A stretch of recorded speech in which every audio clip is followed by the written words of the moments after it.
Hi, boys and girls. How are you doing today? I've been doing some gardening and painting some tables today, and now I am taking a little break to read to you chapter, I think this is 13, Bruno. I peeped around the leg of a chair and watched the hundreds of witches' feet walking out through the doors of the ballroom. When they had all gone and the place was absolutely silent, I began to move cautiously about on the floor. Suddenly I remembered Bruno. He must surely be around here somewhere, too. Bruno! I called out. I wasn't seriously expecting that I would be able to speak at all now that I had become a mouse. So I got the shock of my life when I heard my own voice. My own perfectly normal, rather loud voice coming out of my tiny mouth. It was wonderful. I was thrilled, and I tried it again. Bruno Jenkins, where are you? I called out. If you can hear me, give a shout. My voice was exactly the same, and just as loud as it had been when I was a boy. Hey there, Bruno Jenkins, I called. Where are you? There was no answer. I pottered about between the sea legs, trying to get used to being so close to the between the seat legs, trying to get used to being so close to the ground. I decided I rather liked it. You're probably wondering why I wasn't depressed at all. I found myself thinking, what's so wonderful about being a little boy anyway? Why is that necessarily any better than being a mouse? I know that mice get hunted and they sometimes get poisoned or caught in traps, but little boys sometimes get killed too. Little boys can be run over by motor cars, or they can die from some awful illness. Little boys have to go to school. Mice don't. Mice don't have to pass exams. Mice don't have to worry about money. Mice, as far as I can see, have only two enemies, humans and cats. My grandmother is a human, but I know for certain that she will always love me, whoever I am, and she will never thank goodness, keep a cat. When mice grow up, they don't ever have to go to war and they don't have to fight against other mice. Mice, I felt pretty certain, all like each other and people don't. Yes, I told myself, I don't think it is all that bad a bad thing to be a mouse.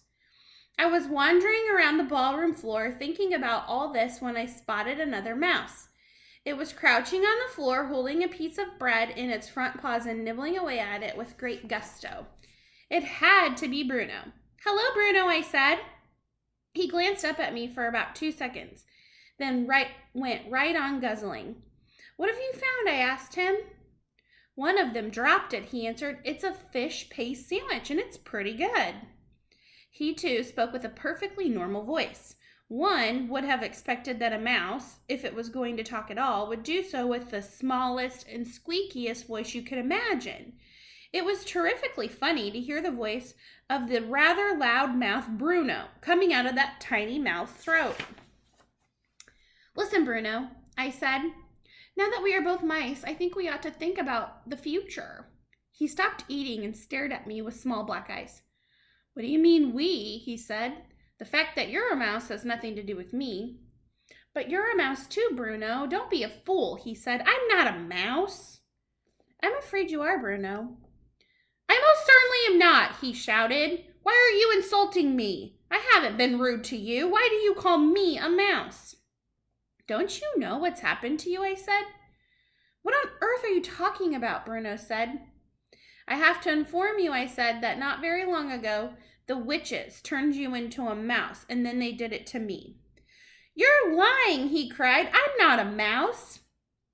If you hadn't been so busy guzzling that sandwich, I said, you would have noticed your hairy paws. Take a look at them. Bruno looked down at his paws and he jumped.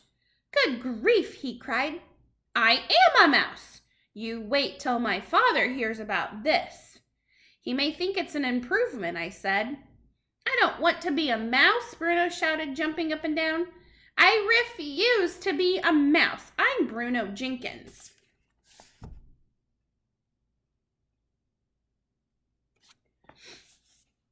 There are worse things than being a mouse, I said. You can live in a hole. I don't want to live in a hole, Bruno shouted. And you can creep into the larder at night, I said, and nibble through all the packages of raisins and cornflakes and chocolate biscuits and everything else you can find. And you can stay there all night, eating yourself silly. That's what mice do. Now that's a thought, Bruno said, perking up a bit.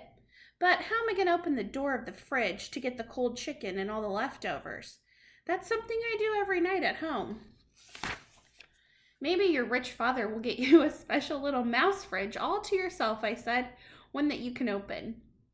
You say a witch did this to me, Bruno said. Which witch? The one who gave you the chocolate bar in the hotel lobby yesterday, I told him. Do you remember?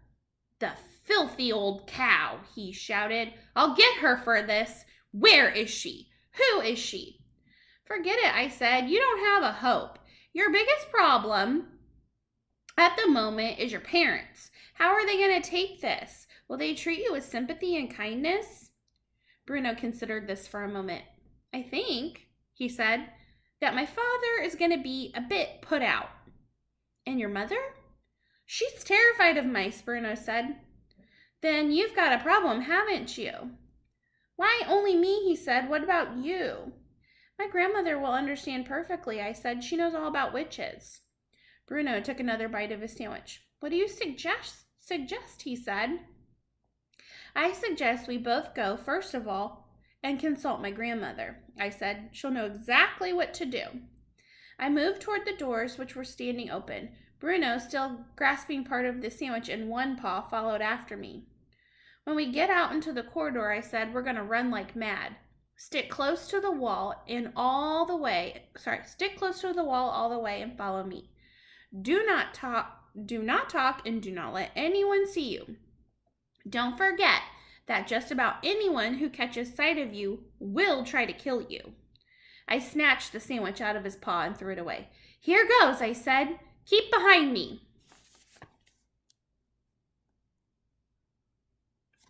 I think that's the end of the chapter.